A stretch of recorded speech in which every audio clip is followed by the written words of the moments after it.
The Caribbean heat is suffocating, and the incoming rifle fire is devastating. On July 1, 1898, American infantrymen are pushing blindly up a steep, sweltering slope in Cuba, taking heavy losses from an entrenched Spanish defense they can barely see through the smoke. Through this chaotic, poorly coordinated assault rides a man wearing wire-rimmed glasses. He is on horseback, fully exposed to the enemy guns, leading a ragtag column of volunteers straight toward the high ground.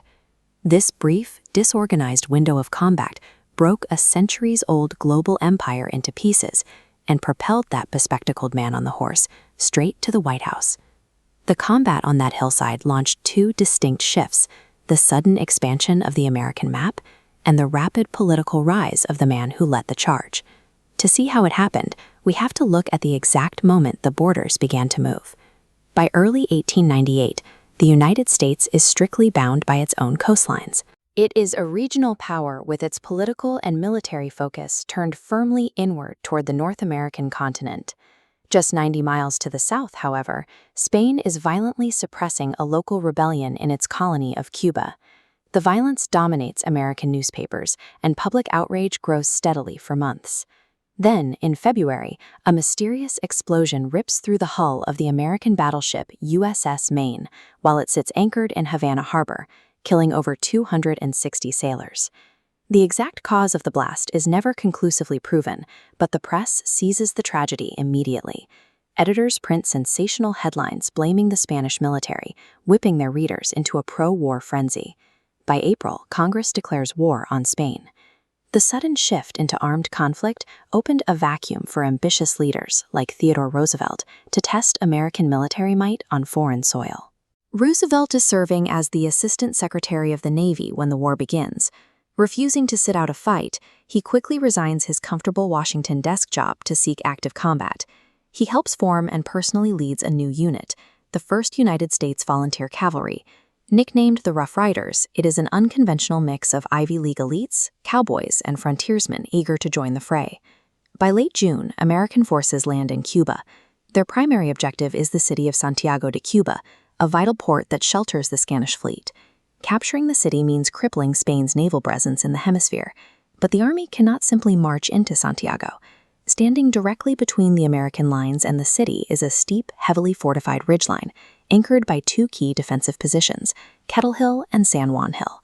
The July 1 assault on those hills is a tactical mess. Regiments wait completely exposed to enemy fire as they trudge forward through wet, entirely open ground, dropping in alarming numbers under heavy Spanish rifle volleys.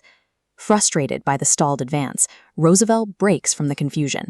He rallies his Rough Riders and initiates a charge directly up Kettle Hill, riding his horse in plain view of the Spanish guns, while his men scramble up the steep slope beside him. The fighting is vicious. In a matter of hours, the American forces overwhelm the defenders and secure Kettle Hill, though they suffer heavy casualties relative to the short duration of the battle. While Roosevelt takes Kettle Hill, adjacent American units push through fierce resistance to capture San Juan Hill itself. Together, these victories hand the United States the critical high ground overlooking Santiago. The Spanish garrison is now trapped. 2 days later, their fleet attempts a desperate breakout from the harbor, but the awaiting U.S. Navy intercepts the ships, obliterating them until each vessel is left a burned-out husk. The collapse of the ridge defenses breaks the back of the Spanish resistance. Cut off from naval support and surrounded on the high ground, Santiago surrenders on July 17th, wrapping up the major land fighting in mere weeks. By August, Spain formally seeks peace. The resulting treaty is devastating to the Spanish crown, stripping away nearly all of its remaining imperial territories. The agreement grants Cuba independence, while Puerto Rico, Guam, and the Philippines are ceded to United States control. This treaty stretches American dominion thousands of miles outward, planting flags deep in the Caribbean and across the vast Pacific. In a matter of months, the isolationist borders of 1898 are erased. The United States has now officially acquired an overseas empire, taking a permanent seat at the table of global powers. Meanwhile, domestic newspapers elevate the Kettle Hill charge into an American myth. They plaster Roosevelt's name across front pages, cementing his reputation as a fearless man of action. Roosevelt converts that military fame straight into political momentum. Within 12 months, voters elect him governor of New York. By the following year, he is sworn in as Vice President of the United States. Then, in September 1901, President William McKinley is assassinated, forcing an abrupt transfer of executive power. Roosevelt takes the oath of office at just 42 years old. To this day, he remains the youngest person to ever assume the presidency. The charge up San Juan Hill forged a new American empire, spanning 2 oceans, and created the political momentum for the leader who would guide it into a new century.